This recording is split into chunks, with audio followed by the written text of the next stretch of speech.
बिस्मिल्लाहिर्रहमानिर्रहीम, अस्सलाम वालेकुम जी। मैं हूं आपका होस्ट चौधरी फांजीर। आपको sports on PSL special transmission में जी वेलकम कहते हैं। क्रिकेट के हवाले से काफ़ी अपडेट है जी। जिस तरह हमने गुज़िश्ता रोज़ बात की थी कि माइक हैसन को हेड कोच मुकर्रर किया गया। अब न्यूज़ ये आ रही है कि मिसबाह हक को रेड बॉल के लिए अपॉइंट किया जाएगा जी, कोच एज ए कोच के तौर पर फ़राइज़ अंजाम दें। और ये भी बात हो रही है कि शायद साउथ शकील को जो टेस्ट कैप्टन भी बनाया जा रहा है, अभी इस पर डिस्कशन हो रही है। मोस्ट लाइकली शायद कुछ दिनों तक इस पर डिसीजन आ जाए, बट ये एक सोर्सेज के थ्रू न्यूज़ आई थी, मैंने कहा आप लोगों से ज़रूर शेयर करें। और पीएसएल के हवाले से जी बताते चले, 17 से आगाज़ होगा रावलपिंडी स्टेडियम में, और उस पर जो स्टैंडिंग्स है उस हवाले से भी, और तमाम प्लेयर्स जो पाकिस्तान आ रहे हैं इस पर भी बात करेंगे। डिस्कशन के लिए मौजूद है हमारे साथ वन एंड ओनली उमर इकमल। अस्सलाम वालेकुम उमर भाई। वालेकुम जी, बहुत शुक्रिया आपका जी। उमर भाई, ये जो न्यूज़ आ रही है, सर्कुलेट करना शुरू हो गई है कि मिसबाह हक को एक अहम रोल दिया जा रहा है, और जो टेस्ट टीम के वो कैप्टन थे जो नंबर 1 बनी। बट दूसरी तरफ ये भी काफ़ी डिबेट हो रही है कि एज ए कोच इनका कोई रोल ख़ास रहा नहीं, और ये हमेशा ये एज ए प्लेयर तो चले टेस्ट में बड़ा अच्छा परफॉर्म करते रहे, तो आप इनके साथ एज ए प्लेयर भी खेले, इनकी कप्तानी में एज ए कोच भी आपका कमबैक हुआ था जब ये कोच थे। तो आप क्या समझते हैं, ये ठीक डिसीजन होगा?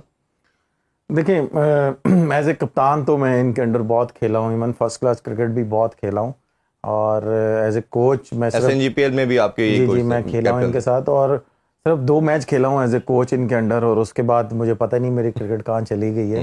लेकिन जो भी डिसीजन ये ले रहे हैं पाकिस्तान क्रिकेट बोर्ड, जाहिर सी बात है सोच समझ के ले रहे होंगे कि ये टेस्ट की टीम को कैसे लेके चलते हैं। और जैसे आपने बताया कि न्यू कैप्टन आ रहा है, तो पहली बात तो ये है कि न्यू कैप्टन अगर आ रहा है तो शान के साथ ये क्या करेंगे, इसका मतलब शान रेड बॉल से भी चला जाएगा।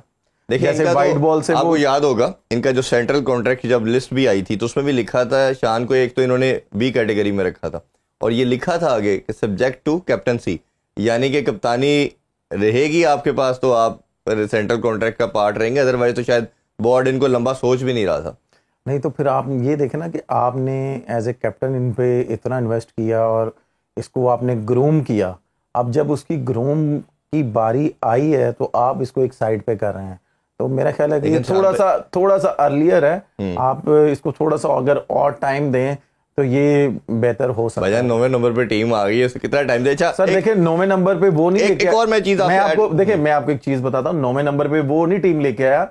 अगर वो 9वें नंबर पे टीम लेके आया तो मैं तो खुद शान को बोलूंगा कि भाई वो फिर मीडिया पे आके बताए कि अगर उसकी मर्जी के प्लेयर उसको नहीं मिले तो तब वो मीडिया पे आके बताए कि भाई ये मेरी गलती है। अगर उसकी मर्जी के मिले हैं प्लेयर, तब आप उस पर ब्लेम कर सकते हैं कि भाई ये 9वें नंबर पे टीम लेके आया है। लेकिन इस पे सारा क्रेडिट या सारा आप किसको बोल सकते हैं कि चीफ सेलेक्टरों को बोल सकते हैं, जो सॉरी सेलेक्टरों को बोल सकते हैं, मैं चीफ सेलेक्टर बोल रहा हूँ, सेलेक्टरों को बोल सकते हैं कि भाई उन्होंने टीम कौन सी दी है शान को जी। आप ये सबसे पहले ये जो मैं आपसे सवाल करना ये चाह रहा हूँ कि आप कोई लड़के हो ना पॉजिटिव खेलने वाले, तो टीम नीचे आए ना तो तब आप कप्तान को पकड़ सकते हैं। आप जितनी भी दुनिया की टीमें हैं, आप ये देखें कि वो टेस्ट क्रिकेट है, वनडे क्रिकेट है या T20 है, वो प्लेयर उनके सिलेक्टर उनको रिकमेंड करते हैं, फिर उनका जो चीफ सिलेक्टर है उसको वो पास करता है कि भाई ये टीम के लिए बेस्ट है कि नहीं है, तब ही आपकी टीम ऊपर जाती है। ये 2 चीजें मैंने आपसे जरूर जानना चाहूंगा। नंबर 1 ये है कि ऑलमोस्ट 12 मैचेस में इन्होंने कप्तानी की है, 12 में से 9 पाकिस्तान मैच टेस्ट हारा है, मतलब पाकिस्तान की हिस्ट्री के वर्स्ट कप्तान बन चुके हैं इन टर्म्स ऑफ ये डिफीट की बात करें, और 3 सिर्फ मैचेस जीता। तो ये जब स्टैट्स इस तरह की चीज़ें आपको शो कर रहे होते हैं। और दूसरा मेरा क्वेश्चन ये है कि आपको नहीं लगता जैसे रोहित शर्मा या विराट कोहली की भी अगर 6 साल की क्रिकेट थी, जो हमने परसों भी बात की थी, कि उस प्लेयर को टेस्ट चैंपियनशिप का पार्ट होना चाहिए, चाहे वो कैप्टन है या प्लेयर जो पूरा 2.5 साल खेल सके, जो अगर एक आधी सीरीज के बाद फिर कहेगा जी मेरे से परफॉर्म नहीं हो रहा, बाहर कर दे, तो ये ठीक डिसीजन नहीं कि हाँ जो लड़के फिट हैं, लंबा खेल सकते हैं, वही पूरा साइकिल खेलें? देखें, सबसे पहले जैसे आपने बोला कि पाकिस्तान की हिस्ट्री में ये वो कैप्टन है कि जिन्होंने इतनी जीत हमें नहीं दी। इससे पहले आप मुझे ये बताएं कि कौन कैप्टन था कि जिसने पाकिस्तान को बहुत मैचेस जितवाए हैं? टेस्ट में तो अच्छा नहीं है रिकॉर्ड, लेकिन अगेन इतने मैच कोई भी नहीं, किसी की कप्तानी में नहीं हारा। आप ये देखें ना कि उस वक्त अगर हम लोग टेस्ट मैच नहीं भी जीतते थे, अगर सीरीजें नहीं भी जीतते थे, तो आप उस वक्त की टीम निकाल के देख लें कि कितने बड़े बड़े नाम होते थे। आप ये देखें सबसे पहले, उसके बाद जो आजकल की टीम है उनके मुकाबले में आजकल की टीम कुछ भी नहीं है, तो फिर भी आप कप्तान पे ही बर्डन डाल रहे हैं। तो बेटर यही है कि भाई अगर आप कप्तान को फारिग कर रहे हैं तो भाई फिर वो सिलेक्टर कहाँ है? आप सिलेक्टर फिर वहीं पे वो तो अभी डिसीजन आता है कि टीम में रहते हैं या एज ए कैप्टन ही खेलते हैं। अभी तो ये न्यूज आ रही है जो सोर्सेज के थ्रू पता चल रही है कि शायद ऐसा होने जा रहा है। आप ये देखें ना कि वही बात आ जाती है, अगर कप्तान सिलेक्टरों ने रिकमेंड किया होगा ना, या मेंटोर्स होंगे या कोई होंगे, उन्होंने रिकमेंड किया होगा ना कि भाई इसको कप्तान बनाओ। अगर 12 मैचों में उस बंदे को 9 हार मिली है तो इसमें कोई बुरी बात नहीं है, या कोई इतना डाउनफॉल नहीं आ गया। टाइम लगता है थोड़ा सा। आप ये देखें कि अगर आप उसको कंटिन्यू करवाएंगे, अगर उसमें थोड़ी सी प्रॉब्लम है या वो नहीं कप्तानी कर रहा सही तरीके से, तो आप थोड़ा सा उसको हल्की सी डोज दे सकते हैं कि शान तुमने यहाँ पे, अगर आपको ये बॉलिंग, यहाँ पे बॉलर ये करवाना चाहिए था, या आप इस तरह थोड़ा सा अटैकिंग करवाते, फील्डिंग में या बॉलिंग में अटैक करवाते, फिर उसके बाद जो भी आपका बैट्समैन जा रहा होता आप उससे कहते कि यार थोड़ा सा पॉजिटिव खेलो, तो तब ही आपकी टीम जीत सकती थी। ये सारी चीजें कौन बताता है? मुझे आप खुद बताएं। जो हेड कोच होता है, जो हेड कोच होता है, जो कोचिंग स्टाफ होता है, तो उसको ये मेरा नहीं ख्याल कोई चीजें बताई गई होंगी। अगर बताई गई होंगी तो उसने उस चीज पे अमल नहीं किया, तो तब मैं शान को कसूरवार ठहरा सकता हूँ। इसके अलावा मैं नहीं कर सकता। कप्तानी के अलावा एक और हमने चीज, उमर भाई, बड़ा आप आई एम श्योर हर चीज क्लोजली मॉनिटर भी करते हैं। ये टेस्ट खेलते थे, वाइड बॉल कम खेलते थे, बट T20 वर्ल्ड कप में 2022 में इनको रखा गया और कहा गया जी ये स्टेबिलिटी प्रोवाइड करेंगे। अच्छा, फिर उसके बाद इनकी क्रिकेट ने ना बड़ा एक रिफ्ट आया। रिफ्ट ये आया कि T20 को ये नॉर्मल अंदाज से खेलना शुरू किया। टेस्ट में अब ये देखा आपने, ये आगे निकल के शॉट्स मारते हैं, एग्रेसिव होते हैं, जिसे इम्पैक्ट करने की बात की। और असल में हफीज़ भाई के दौर में ये आए और हफीज़ भाई ने इम्पैक्ट की बात की थी जब ये लाए गए। तो आपको लगता नहीं कि हमारी जो ओवरऑल भी जो टीम है, शान को तो स्पेसिफिक ही कोड इसलिए कर रहे हैं कि ये टेस्ट के प्लेयर थे, कि टेस्ट के अंदर हम अग्रेसिव खेलने की कोशिश कर रहे हैं, जहाँ अग्रेसिव खेलना चाहिए उधर हम रुक के खेल रहे हैं। देखें, पहली बात तो ये, मैं आपको सीरियसली बता रहा हूँ कि जब मेरी शान से बात हुई थी ना, जो कि मैंने आपके ही शो में, बड़े शोज में मैंने बोला है कि यार, मैंने शान से खुद बोला था कि शान आप एक ओपनर हो, आप कैसे नंबर 4 पे खेल सकते हो? नंबर 4 पे खेलना या मिडल ऑर्डर खेलना इतना आसान नहीं होता कि भाई जाते ही अगर आपको 10-12 की एवरेज मिले, आप नहीं मेंटेन कर सकते उसको। अगर ओपनर खेलोगे तो तब ही आप सरवाइव करोगे। ओपनर नंबर देंगे तो वो खेलेंगे ना सर, चाहे कुछ भी है। उसने वाइड बॉल में डोमेस्टिक में इतना परफॉर्म किया हुआ था, PSL में इतना परफॉर्म किया हुआ था। अगर वो मैच भी बाहर बैठा रहता ना तो इसमें कोई बड़ी बात नहीं थी। आप लोग, पूरा मीडिया फिर प्रेशर भी डाल सकता था कि भाई शान किधर है, उसने डोमेस्टिक में इतना परफॉर्म किया हुआ एज ए ओपनर, तो आप उसको क्यों नहीं खिला रहे? शान ने तो अपने पांव पे खुद कुल्हाड़ी मारी है कि जी टीम मुझे जहां खिलाएगी मैं वहां पे खेलूंगा। अब सिंपल सी बात है कि मिडिल ऑर्डर को आप उठा के ओपनर खिला दें तो वो तो अपने पांव पे खुद कुल्हाड़ी मारेगा। अगर ओपनर को आप नीचे ले आए 4-5वें पे, तब भी उसके लिए प्रॉब्लम है। तो आप ये देखें कि मैंने इसको उस वक्त बोला था कि शान, अगर आपकी एक सीरीज भी खराब हुई ना, जो आप वनडे भी खेल रहे हो ना वाइट बॉल, ये आपको उससे भी उठा के साइड पे कर देंगे।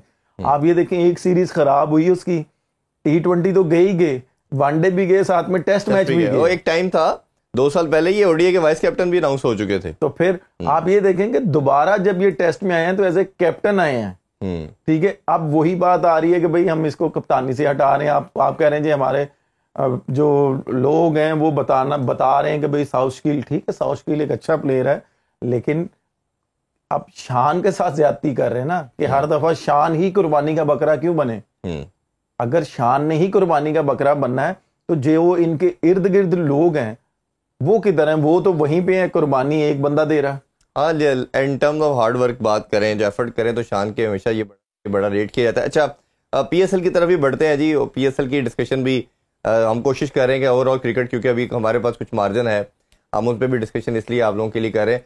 PSL के वाले से बात करें जी, तो ग्रुप स्टेजेस की तरफ बढ़ते हैं और पॉइंट टेबल की तरफ भी नज़र दौड़ाना चाहेंगे कि उसकी क्या स्टैंडिंग है, और परसों से जब स्टार्ट होगा तो उसके हवाले से कौन सी टीम के अंदर है। और ये एक बहुत इंपॉर्टेंस ये रखती है कि कौन से फॉरेन प्लेयर आते हैं। अभी कुछ प्लेयरों के अंदर नाम हमारे सामने आना शुरू हो चुके हैं, उस पर भी हम बात करेंगे। पहले पॉइंट टेबल पर डिस्कस करते हैं। उमर भाई, कोयटा ग्लैडिएटर लगता था कि ये वो साइड है जो इस्लामाबाद को हराएगी और ऊपर आ सकती है, और वही हुआ कि वो टॉप पे आ चुकी है जी। 9 मैचेस खेले हैं इन्होंने और वाही टीम अभी तक जो क्वालिफाई कर चुकी है। 6 मैच जीत चुके हैं, 2 हारे हैं, 12 पॉइंट है जी। कराची किंग की बात करें, 2nd नंबर पे है इनके 8 मैचेस खेले हैं इन्होंने, 5 मैचेस जीते, 3 हारे, इनके 10 पॉइंट हैं। ये भी लग रहा है कि क्वालिफाई कर जाएंगे। इस्लामाबाद यूनाइटेड आल 2 के 10 पॉइंट के साथ है, पहले 5 मैच कंसेक्टिव जीते, 9 में से 4 फिर कंसेक्टिव हारे, और ये जो हर मैच के अंदर इन्होंने 4-4, 5-5 चेंजिंग करना शुरू की, उस पर भी बात करते हैं अभी। लाहौर कलंदर की बात करें जी, 9 मैच खेले, इन्होंने 4 जीते, 4 हारे, 1 इनका ड्रॉ हुआ, इनके 9 पॉइंट है। जल्मी का भी इसी तरह जी, 8 मैच खेले हैं, 4 जीते हैं, 4 हारे हैं। ये नीचे से ऊपर आके कोशिश कर रहे हैं तमाम ऊपर वाली टीमों को टफ टाइम देने के लिए, ये भी इंपॉर्टेंस रखते हैं, इनके मैच दोनों बहुत वाइटल है। और एक है भी लाहौर और कराची के साथ। और सुल्तान की बात करें, ये वाइट टीम है जी, जो 2 मैच पहले ही बाहर हो चुकी थी, 9 मैचेस में से सिर्फ 1 जीते हैं, 8 हारे हैं, और इनके सिर्फ 2 पॉइंट हैं। जी उमर भाई, कोयटा ग्लैडिएटर से स्टार्ट करते हैं जी। ग्लैडिएटर की बात करें तो आप इनका पार्ट बहुत टाइम रहे हैं और आप जानते हैं इनकी मैनेजमेंट को, आपने हमेशा प्रेज भी किया कि ये ज़्यादा चेंजिंग नहीं करते। क्या सक्सेस की रीज़न लग रही है, और अभी ये भी देखना पड़ेगा इनके कौन से फॉरेन प्लेयर आते हैं और किस तरह का कम्बिनेशन बनता है इनका। देखें, अभी तो चाहे जो मर्जी टीम है ना, एक रिदम टूट गया हुआ है, ठीक है। अभी तो मैं कुछ भी नहीं कह सकता। हाँ, जब पहले इन्होंने रिदम पकड़ा था, जो कि मैंने आपको खुद बोला था कि अब ये मुश्किल होगा इनके लिए कि कोई भी इनको नहीं पकड़ सकता, क्योंकि ये अब एक टीम बन चुके हुए थे, क्योंकि इनको एक बिलीव था अपने हर एक प्लेयर पे कि भाई अब हमारी एक टीम बन गई है। अब उन्होंने ज़्यादा से ज़्यादा वो एक्सचेंज करते थे, और बैटिंग में वो एक्सचेंज करते थे, वो 3-3, 4-4 चेंजेस नहीं करते थे। उनको पता चल गया था, वो फील्डिंग में उन्होंने अपना आप कह लेंगे वो अपने आप को बूस्ट उन्होंने किया हुआ था, बैटिंग में उन्होंने बूस्ट किया हुआ था, बॉलिंग में उन्होंने बूस्ट किया हुआ था।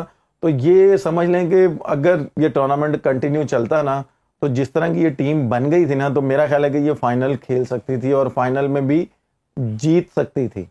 बिल्कुल। अच्छा, ये अगर उमर भाई डिस्कशन करते हैं तो हम ओबियसली इनका हर एरिया को कवर कर रहे हैं, बट अगर इनके कोई जो फॉरेन प्लेयर हैं जो बड़ा, फिन एलन की बात करें या हम रिली रूसो की बात करें, मेंडिस की बात करें, अगर लेट्स सपोज अभी तक वैसे किसी ने कंफर्मेशन नहीं दी, कराची किंग्स ने, इस्लामाबाद यूनाइटेड ने अपने कुछ प्लेयर की लिस्ट दी है, तो क्या लगता है कि जब कम्बिनेशन ख़राब होगा और फिर अगर कोई दूसरी ऑप्शन पे जाना पड़ेगा किसी और कंट्री के प्लेयर की तरफ, तो ये कम्बिनेशन आपको लगता है कि ये फिर बहुत डेंट करेगी टीम्स को? देखिए, मैंने आपको पहले बोला ना कि डेंट तो करेगी, चाहे कुछ भी हो जाए। एक टीम ने रिदम पकड़ा होता है, तो सडनली 1 वीक का या 2 वीक्स का या 1.5 वीक का गैप आ जाए, तो वो रिदम टूट जाता है, वो जेल होने में भी टाइम लगता है, प्रैक्टिस नहीं होती, या वो फील्डिंग सेशन नहीं हो रहे होते, बॉलिंग का जो माइंड होता है, जो बॉलिंग कोच होता है, तो वो बॉलरों के साथ काम कर रहा होता है कि जिस तरह खुरम बॉलिंग कर रहा था या आप कह लेंगे आमिर बॉलिंग कर रहा था।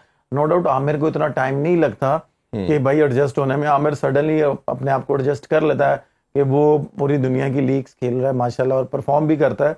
तो बाकी बॉलरों को स्ट्रगल करना वो होगा, हाँ। स्ट्रगल करेंगे वो कि आमिर के साथ हमने कैसे एडजस्ट करना है, क्योंकि अभी कोयटा की टीम को पता चल चुका था कि भाई पिंडी में विकेट क्या रिएक्ट करेगी, लाहौर में क्या रिएक्ट करेगी, कराची में क्या रिएक्ट करेगी, वो उसके मुताबिक अपनी टीम भी खिलाते थे जी। और बैटिंग ऑर्डर भी उस तरह भेजते थे, बैटिंग ऑर्डर भी, बॉलिंग जैसे चेंज करनी होती थी वो वैसे ही करते थे, तो उनको पता चल गया था। अब देखे ना कि बैटिंग में जो हसन नवाज है, वो उसने जो रिदम पकड़ लिया था, पहली बात तो यह है कि मैं एज ए प्लेयर मुझे खुशी होगी कि वो उसी रिदम को कंटिन्यू करे। फहीम अशरफ है, वो जैसा परफॉर्म कर रहा था एज ए ऑलराउंडर, मैं तो कह रहा हूं कि जितनी भी टीमें हैं जो ऊपर टॉप में खड़ी हुई हैं, कि वो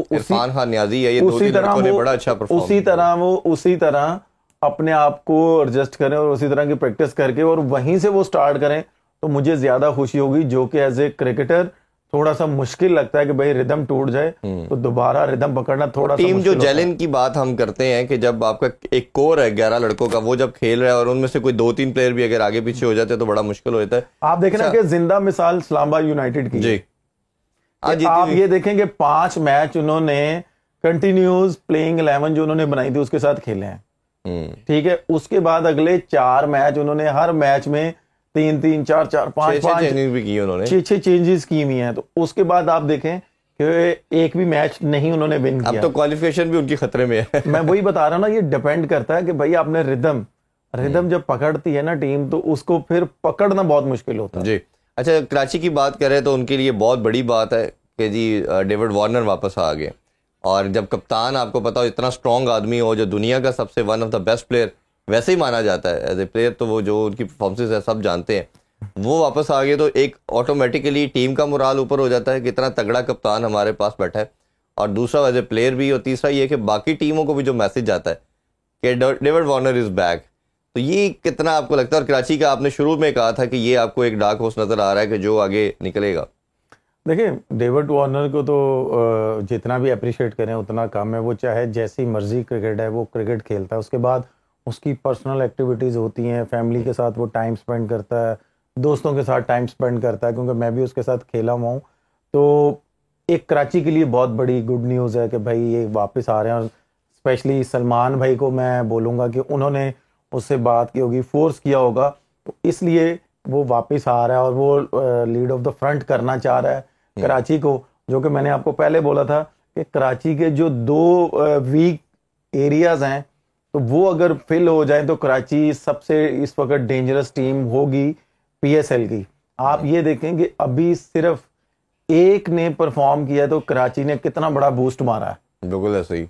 अगर नंबर 4 और नंबर 6 ये दोनों बूस्ट मार दें तो मेरा नहीं ख्याल कराची पीछे पलट के भी देखेगी, क्योंकि इनकी जो टीम है ऊपर से लेके नीचे तक, इनके बेस्ट ऑलराउंडर्स भी पूरी दुनिया के चल रहे हैं, ठीक है, ओपनर्स भी चल रहे हैं, bowling as a bowling unit भी इनके पास बहुत अच्छा है, कंप्लीट। हाँ जी, कि इनकी प्रॉपर एक टीम है, कि वार्नर ने एक प्रॉपर टीम बनाई हुई है।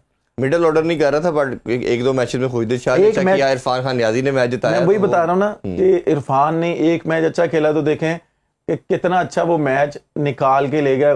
नो डाउट के उसके एरिया में इन्होंने बॉलिंग की है लाहौर ने, लेकिन मेरी यही दुआ है कि ये दोनों परफॉर्म करते रहेंगे तो कराची को ये आराम से जितवा सकते हैं। बिल्कुल ठीक है। तीसरे नंबर पे जी इस्लामाबाद यूनाइटेड है। हम ऑलरेडी इस पे बात कर चुके हैं, लेकिन इसमें 2-3 प्लेयरों का भी बात करते हैं। एलेक्स हेल वापस आए हैं, फिर इसी तरह वेंडर डूसन की बात करें, वो दुनिया के one of the best player हैं। पहले पिक में नहीं थे उनके स्क्वाड में, अब उनको ऑब्वियसली मनरो वगैरह या कोई नहीं आए होंगे जिनकी अभी ये डिटेल उनकी तरफ से कंप्लीट आएगी।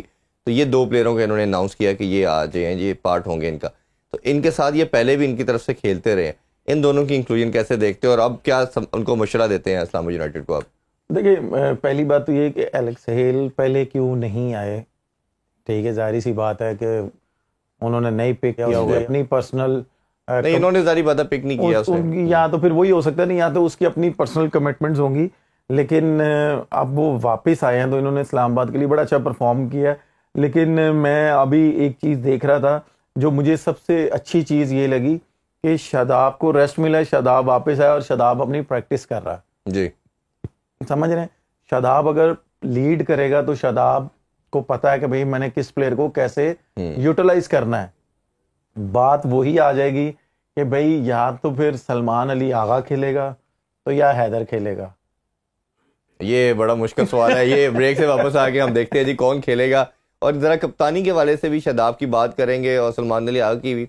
ये भी डिस्कशन बहुत हो रही है किसको कप्तान होना चाहिए पाकिस्तान टीम का, इस वाले से डिस्कशन करते हैं। Stay with us once again, welcome back in sports on. हम बात कर रहे हैं पीएसएल के वाले से, टीम की बात कर रहे थे, इस्लामाबाद यूनाइटेड की ब्रेक से पहले बात कर रहे थे। ये एक बहुत ज़्यादा डिस्कशन हो भी रही थी, अभी भी हो रही है कि T20 का अब कैप्टन कौन होगा, क्योंकि जिस तरह हम देख रहे हैं कि इस्लामाबाद यूनाइटेड में शादाब कर रहे हैं और सबसे बेस्ट कैप्टन भी नज़र आते हैं। मेरा अपना मानना ये है कि गेम अवेयरनेस के लिहाज से, मॉडर्न डे क्रिकेट के लिहाज से बेहतरीन है। इनकी जगह पे भी क्वेश्चन मार्क था टीम के अंदर भी। सलमान अली की बात अगर करें, बट इवॉल्व हुआ ये लड़का, इसने अपनी गेम को चेंज किया, बेहतर किया, इम्प्रूव किया। सबसे शायद इम्प्रूव प्लेयर कहना चाहिए तो वो यही नज़र आए। अब इनको कप्तानी भी मिली है, तो आपका क्या ख्याल है, दोनों में से ज़्यादा बेहतर ऑप्शन कौन सी है पाकिस्तान टीम के लिए? देखिए, पहली बात तो ये है कि आपने सलमान अली आगा को बनाया है, तो आप एक सीरीज़ या 2 सीरीज़ों के बाद तो नहीं चेंज कर सकते उसे। और उसने जैसी वहाँ पे परफॉर्मेंस दी है वो भी उसने बहुत अच्छी की, उसने अपनी गेम चेंज की है। और सबसे बड़ा क्वेश्चन मार्क ये है कि नो डाउट शादाब कैप्टन सही है, वो अपनी फ्रेंचाइज की तरफ से बिल्कुल ठीक कर रहा है, लेकिन आप ये देखें कि एज ए कमबैक सीरीज़ें उसे मिली हैं, उसने परफॉर्म नहीं किया। हाँ, मैं यहाँ पे ज़रूर बोलता कि अगर वो कमबैक सीरीज़ें इतनी आउटस्टैंडिंग करता कि मैन ऑफ द सीरीज़ें होता, चाहे सीरीज़ हम लोग ना जीते, मैन ऑफ द सीरीज़ें होता, परफॉर्म अच्छा करता, ओवर्स अच्छे करता, विकटें लेता, तो सबसे पहले मैंने हाथ खड़ा करना था कि भाई फॉर्म में आ गया वापस, आप इसको कप्तानी दें। आप अभी आप ये देखें कि क्वेश्चन मार्क सबसे बड़ा ये है कि क्या ये अगली सीरीज खेलेगा, क्योंकि इसने कमबैक सीरीज तो अच्छी खेली नहीं है। बॉलिंग में खास तौर पे स्ट्रगल करते हुए सर बैटिंग में भी नहीं ना इतनी अच्छी की। आप सबसे पहले, लेकिन हमें शादाब एज ए बॉलर चाहिए ना, बैट्समैन बैटर तो हमारे पास बहुत है, शादाब की यूटिलिटी तो है ही एज ए बॉलर। आप ये देखें ना कि शादाब ने न्यूजीलैंड में भी जाके नंबर 4 पे खेलता रहा, आपके बैट्समैन नीचे आते रहे जी, ठीक है, जो एज ए बैट्समैन खेलते थे वो नीचे आते रहे हैं कि यार चलो परफॉर्म कर दे as a player, as a senior player. उससे नहीं हुआ, उसे बॉलिंग करवाई तब भी उससे नहीं हुई। तो फिर आप कैसे कह सकते हैं कि भाई दोनों में से कप्तान कौन हो चाहिए? हाँ, फ्रेंचाइज क्रिकेट में अगर आप बोलेंगे तो सबसे पहले फर्स्ट क्लास क्रिकेट में या फ्रेंचाइज क्रिकेट में, स्पेशली फ्रेंचाइज क्रिकेट में पाकिस्तान की PSL में, मैं सबसे पहले हाथ उठाऊंगा कि भाई ये बेस्ट ऑप्शन है, बिल्कुल ठीक है। लेकिन फर्स्ट क्लास क्रिकेट में, 4 डे क्रिकेट में मैं आपको बोलूंगा कि नहीं यार, ये एज ए कप्तान रेड बॉल में नहीं सही। व्हाइट बॉल क्रिकेट में ये आउटस्टैंडिंग कप्तान है भाई फर्स्ट क्लास में, ठीक है। उसके बाद अगर आप बोलेंगे ना कि भाई पाकिस्तान टीम में वही बात आ जाएगी क्वेश्चन मार्क कि भाई कमबैक सीरीज अच्छी नहीं खेली, तो भाई जरा जाओ फर्स्ट क्लास में, जाओ जरा 2-3 साल लगा के आओ, परफॉर्म करके आओ, कोई 60-70 आउट करो, कोई तकरीबन 800 से ऊपर रन करो हर सीजन में। या मैं ये नहीं कह रहा 2-3 सीजन, सिर्फ 2 सीजन लगा के आओ ना जरा। 2 सीजन में अगर ये बंदा 100 भी आउट कर लेना और 1500 से ऊपर रन्स भी कर ले, चलो 1500 से ऊपर ना करे, 1000 से ऊपर रन्स करे ना, तो तब आप इसको जब वापस लेके आएंगे ना तो शादाब में एक डिफरेंट चीज नजर आएगी। नो डाउट माशाल्लाह फिटनेस लेवल तो उसका सही है, फील्डर भी एज ए सीजन तो खेला है, ये सीजन तो कितने आउट किए हैं? आउट भी अच्छे किए, बट उतने ऑब्वियसली मेरा ख्याल आउट किए, मेरा एग्जैक्ट तो नहीं मैं नंबर कोट कर सकता, बट 50 प्लस ही थे कुछ समथिंग। अभी तो खैर उसके आते काम है। आपकी नॉलेज मेरा ख्याल यहाँ से थोड़ी सी गलत हो रही है। जी बता दे, आप करेक्ट कर दें। आप जरा थोड़ा सा जरा निकाल के देख लेंगे कितने आउट किए इसने। आप बता देना आप बता देना। आपको मैं बता रहा हूँ ना कि आप इतने आउट अगर, देखिए ये सीजन खेला है, वैसे सीजन खेला है, मैं ये नहीं कह रहा, सीजन खेला है, लेकिन इतने आउट नहीं किए, क्योंकि हम एज ए बॉलर इसको कंसीडर कर रहे हैं पाकिस्तान टीम में। नहीं वो तो मैं खुद कह रहा हूँ कि इनकी जगह एज ए बॉलर बनती है, अगर एज ए बैटर खिलाना तो हमारे पास बहुत लंबी लिस्ट है। और आप ये देखें ना कि शादाब की वजह से हमारे कितने लेग स्पिनर अभी स्ट्रगल कर रहे हैं जी। वो क्यों कर रहे हैं कि वो डोमेस्टिक में परफॉर्म करते रहे हैं, वो ठीक है, डोमेस्टिक में उन्होंने परफॉर्म किया, PSL में परफॉर्म किया, कुछ लोग रिटायरमेंट दे के चले गए। हाँ, उस्मान कादिर हमारे सामने, आप ये देखें ना कि मेरा brother in law Usman Qadir वो टीम में अच्छा कर रहा था, डोमेस्टिक में अच्छा कर रहा था, PSL में अच्छा कर रहा था, कि शादाब अपनी जगह नहीं छोड़ रहा था, परफॉर्म नहीं कर रहा था। लेकिन वही बात आती है कि एक बना हुआ था भाई कि भाई हम नहीं खेलना है, तो वो डिसाइड हो गया, उसने रिटायरमेंट दी, चला गया। आपके पास डोमेस्टिक में देखें उसामा मीर जी, उसने कितना अच्छा परफॉर्म किया था, वो भी एक साइड पे हो गया। फिर पेशावर जलमी का एक और लेग स्पिनर है आरिफ यकूब, उसने भी कितना अच्छा परफॉर्म किया, वो अभी तक सामने नहीं आया। फिर उसके बाद गनी ग्लास का एक लेग स्पिनर है कि आई गेस उसका नाम क्या है, वो भी बहुत अच्छी बॉलिंग करता है और उसने फर्स्ट क्लास में, ये 2-3 लड़के, सुफियान मुकीम अच्छा है आपके पास, उसने भी माशाल्लाह बड़े आउट किए हैं, लेकिन अभी तक वो सामने नहीं आ रहा। बात यह है कि अगर शादाब नहीं कर रहा परफॉर्म, जो डोमेस्टिक में परफॉर्म कर रहे हैं, आप उनको ऊपर लेके आए, शादाब को बोलें कि यार जरा जाए। जब वो लड़के ऊपर आएंगे, शादाब को एक ऑटोमेटिकली एक वो हंगर होगा, उसको भूख होगी कि भाई मैंने दोबारा इस जगह को पकड़ना है। वो कैसे पकड़ना है, उसको पता होगा कि भाई अब मैंने आउट करने हैं, यहाँ पे मैंने यहाँ पे परफॉर्म करना है, तभी मैं उस जगह को पकड़ पाऊंगा, अदरवाइज मैं नहीं पकड़ पाऊंगा। अगर आप वो कुछ कर ही नहीं रहा इंटरनेशनल क्रिकेट में, तो आप उसको खिलाते जाएंगे तो उसको किस चीज की टेंशन है? बिल्कुल ऐसे ही। अच्छा, अगर इस पे बात कर रहे हैं, अभी 4th नंबर पे बात करते हैं इस्लामाबाद यूनाइटेड के बाद, तो हमें लगता है कि इसकी एक बैटल बनना शुरू हो गई है। लाहौर कलंदर है जी, कुछ मैचेस बहुत ऑड खेले, कुछ बहुत ब्रिलियंट किस्म के खेले। मुझे कहा जाता है इनसे एसोसिएशन भी इसी तरह की बन चुकी है, या अर्श पे या फर्श पे, इनको एक ही काम आता है, वो मैच जो जीतते हैं वो भी बड़ा कंप्रीहेंसिव जीतते हैं, जब हारते हैं तो बिल्कुल ही एकदम से मैच को गिरा देते हैं। तो इसका कम्बिनेशन कैसे देख रहे हो? और आपको इस दफ़ा इनकी टीम में, अच्छा तो चले हमें नज़र आ रहा है सिकंदर रजा बड़ा आउटस्टैंडिंग कर रहे हैं और वो आ भी रहे हैं, टीम को ज्वाइन कर रहे हैं, बॉलिंग मुझे लगता है कि इनका बहुत वर्स्ट पार्ट हो गया लास्ट 2 सीजन से, और जो पाकिस्तान की पेस बैटरी है वही लाहौर कलंदर की है। इस हवाले से क्या इनको करना चाहिए? देखिए, सबसे पहले जो शहीन शाह के भाई हैं एज ए बॉलिंग कोच, वो लाहौर कलंदर के साथ लगे हुए हैं।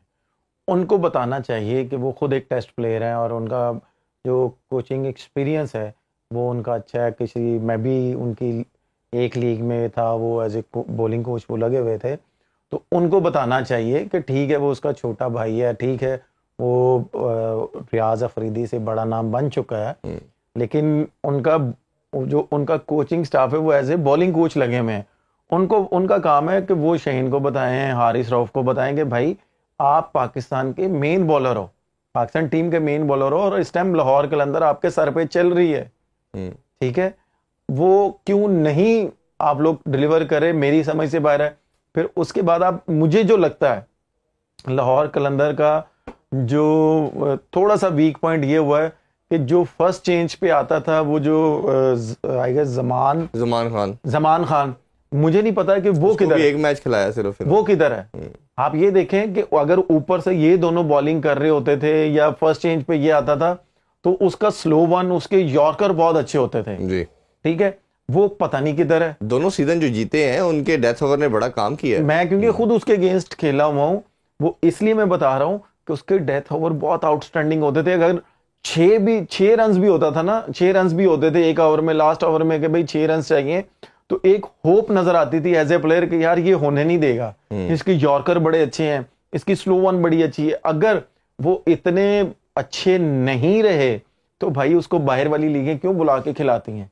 बिल्कुल, सबसे पहले तो क्वेश्चन आपके लिए भी मैच विनर रहा है, ठीक है, आपके लिए भी वो मैच विनर रहा है, और पाकिस्तान खेला हुआ, जो कि मैं खुद आपको बोलता हूं कि भाई अगर पाकिस्तान की ये लीग अपने ही प्लेयरों को रिस्पेक्ट नहीं देगी तो फिर इनका ये कहां गिने जाएंगे? मुझे आप खुद ये बड़ा एक आपने ना इम्पोर्टेंट बात शुरू की है, और इस पे मैं हमेशा सोचता हूं कि बात करनी चाहिए, जो कि हम शायद उस तरह नहीं कर पाते।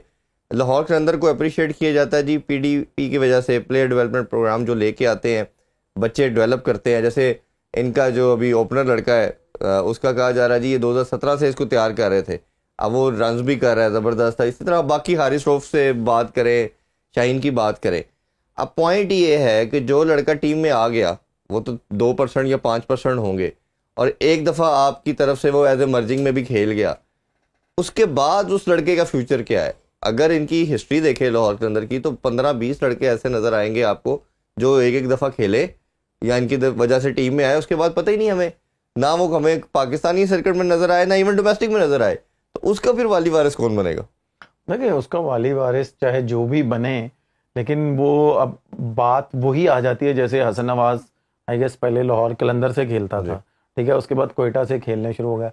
ये फ्रेंचाइज क्रिकेट ऐसी होती है इरफान भाई कि आप ये ना समझें कि यार ये चाहे जितनी देर तक हम चाहेंगे इनकी तरफ से खेलेंगे, नहीं, जब इनको नजर आना शुरू हो जाता ना कि यार अब नहीं, वो फिर दूसरे प्लेयर जैसे ऑप्शन अच्छी मिल गई, कोई ऑप्शन अच्छी मिली, वो दूसरे प्लेयर की तरफ मूव कर जाते हैं।